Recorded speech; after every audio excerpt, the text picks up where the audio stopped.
Welcome to the Genius Factory. Enjoy the video. You start by opening Display Settings now, not later.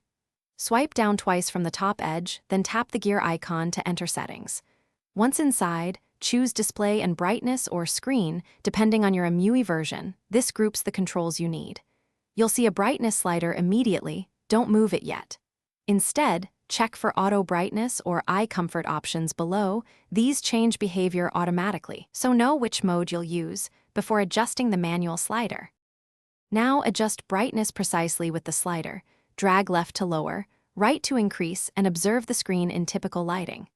If you prefer automated changes, enable Auto Brightness or Adaptive, which uses the ambient sensor to shift levels. This saves battery and reduces eye strain.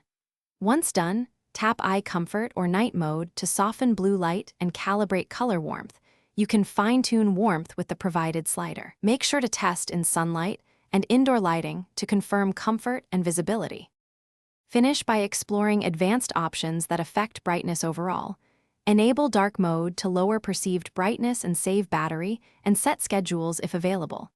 If brightness still fluctuates, go to Settings Accessibility and confirm the Adaptive Brightness sensor is enabled and unobstructed. If controls remain unresponsive, restart your phone, then clear Settings App Cache. This often fixes glitches. If problems persist, temporarily disable Auto Brightness and adjust manually while you test. This isolates sensor faults from software settings. Thanks for watching. If you found this helpful, don't forget to like and subscribe.